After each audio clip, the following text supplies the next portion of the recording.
Hey everybody, welcome back to my channel. I'm Lala and today I'm going to be showing you guys how to make a quick and easy recipe of buttermilk chicken with buttermilk waffles. So I'm going to be just starting with my chicken here. I have a whole pack of chicken breasts. So yeah, I'm going to be cutting these into strips and then I'm going to be adding my buttermilk and some hot sauce to that and then let that marinate. So first I do want to wash my chicken. So I'm just gonna take it out. I got about 5 pieces in here, but I'm not gonna use all of that for my chicken and waffles. I'm gonna use some of this chicken for sandwiches. Okay, so I'll be right back. I'm gonna wash these and cut them up into strips and then I'll be right back. Okay, so I'm back. I've decided to use only 2 pieces for this recipe. I think that should be good enough. I've washed it with my vinegar and water. Then I'm just gonna make some good size strips, not too thin and not too thick.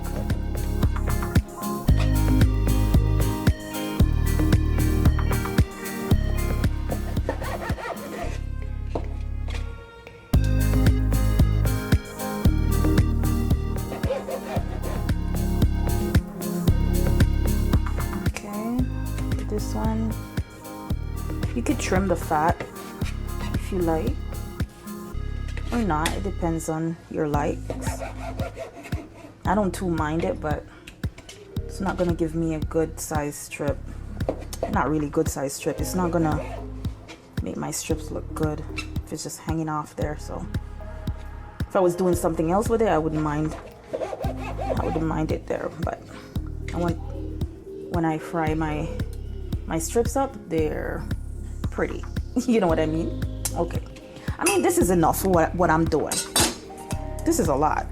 Yeah, this should be good. All right, so now that I've done that, I'm going to add my buttermilk to this. I'm just gonna cover the chicken in it.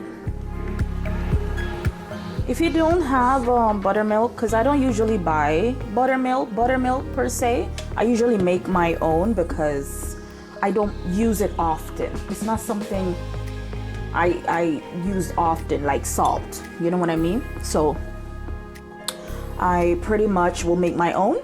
So I add vinegar to my whole milk and yeah, and that's how I make my buttermilk. I sour the milk. It's not authentic like this is, but it works just the same, I would say. Especially if I'm making like red velvet cake or something. I make my own buttermilk because I'm not gonna go out and buy it because this is a big box. This is a 1 liter box and you need probably like a cup or 2. It depends on which recipe you're using for red velvet. So I'm gonna have a lot of buttermilk in my fridge. So I make according to how much I need for my recipe. All right, so now I've added my pepper and I'm just going to I'm giving this a good stir and I'm just gonna let this sit for at least half an hour. Look how thick that is. That's from actual butter, you know. Yeah. It's way thicker than if you make your homemade one. That's what I'm saying. It's really thick. But anyways, all right, I'm gonna let that sit. I'm not even gonna put it in the fridge. I'm just gonna cover it and just let it sit on my stove top for half an hour, and then I'll make my flour mixture for dipping and frying. Okay, and I'll be right back. See you soon. Okay, you guys, so welcome back. So right now I have my chicken and buttermilk is ready to go. So I'm gonna do the flour mixture.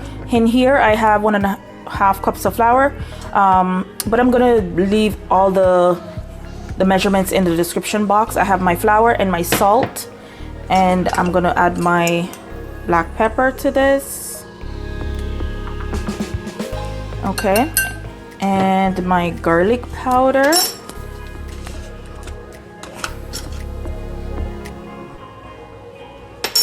Also my onion powder.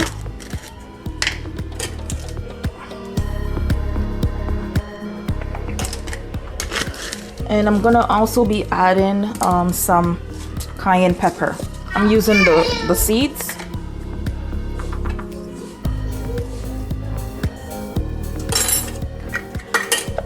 Excuse me. The black pepper got me. All right, put that to the side. I'm gonna use a fork and give this a good stir to combine. All right, so here I have my, well, you can't see right now, but I have my skillet heating up. I'm gonna add some oil to that. Not too much, just enough. All right, so keep stirring.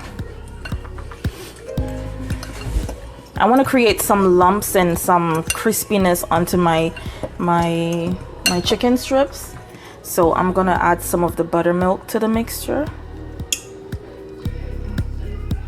Not too much, maybe like a quarter cup or so. Just give this a somewhat of a stir. Just gonna leave it, give those little crispy bits on there. All right, so now that's ready. Okay, with clean hands I'm gonna be, okay, so with clean hands I'm gonna go in, take one of the chicken strips out, squeeze the flour on there.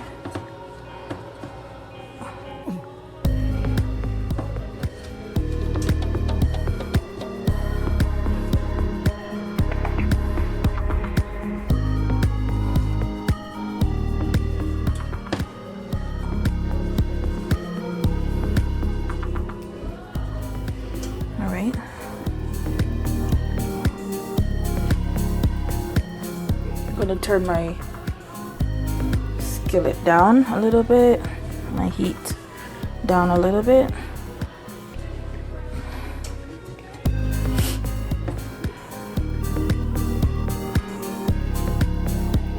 If you see large pieces of that clump, that the wet mixture and the flour, just pull it off unless you don't mind it, but I don't want to see those big pieces on my chicken. Okay, all right, I'm gonna move my camera over so you guys can see what I'm doing next. All right, just give me 1 second. Okay, so I'm gonna add my chicken strips. Make sure your oil is not too hot because you do want these to fry up. Not fast, but like, you know, you want it to fry properly, basically.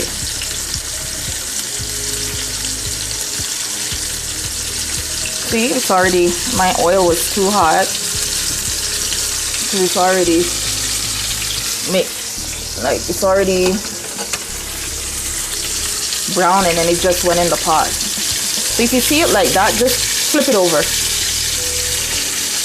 I did turn my heat down, so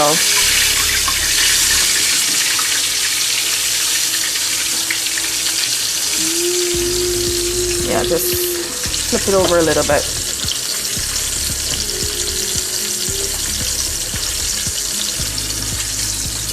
Okay.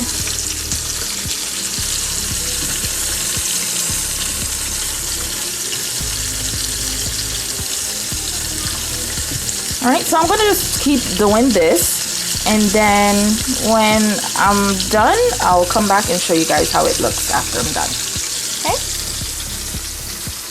Okay, so I'm just finishing up right now. I'm putting them on a paper towel right here to kind of drain the excess grease. I've ate a couple of pieces actually while waiting. But anyways, look at it. This is how it looks. Very nice. You see all those crispy bits on there? Yeah, that's from the flour.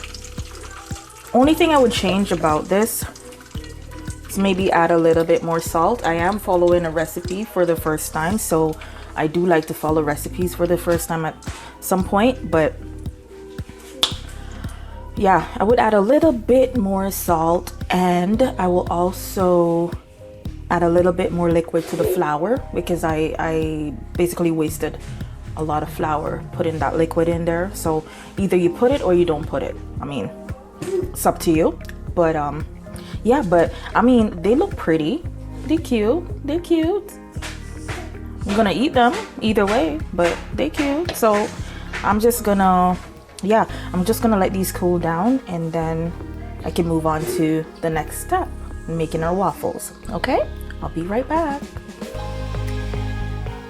Okay, you guys, so now let's make our waffles. So in this bowl I have some all-purpose flour, some add in my baking powder. Everything will be in the description box below, so please do check that out. I'm also adding some baking soda, and I'm going to be adding some granulated sugar to that as well, and give that a good stir to combine. Okay, so to my melted butter, I'm adding my buttermilk. These are buttermilk waffles, you guys, so yeah. And I'm then just gonna add that to my flour. I'm adding some vanilla extract, my eggs. Alright, give that a good whisk to combine until nice and smooth, okay? Don't worry if you're left with a little bit of lump, because you do not want to overwork this batter. But yeah, if there's a little bit of lump in there, don't worry about it. So here I have my I'm preheating my waffle iron. I'm using a Belgian waffle iron here, and I have some melted butter, and I just added that to the iron, and now I'm adding my batter. Don't overfill this, you guys, or else it's gonna float over. I had that happen to me a lot. So yeah, there you go. My first one is nice and done. I'm just putting it on something to so that it stays nice and fresh, and then I'm just redoing what I did before with the butter, and then putting a little batter, spreading it out a little bit, and then closing it and waiting for it to be ready. See, I had a float over right there because I put a little bit too much batter for that one. Now that's done. There you go. Those are my buttermilk waffles. Now I'm gonna add my chicken strips to them. I have to take a picture, you guys, so I have to make it look good, okay? And I have some maple syrup here. I'm just gonna add that to the top. And that's it, you guys. Anyways, thank you guys so much for watching. Thank you for subscribing, liking, sharing, and commenting. And I will see you guys in the next one. Okay? Bye.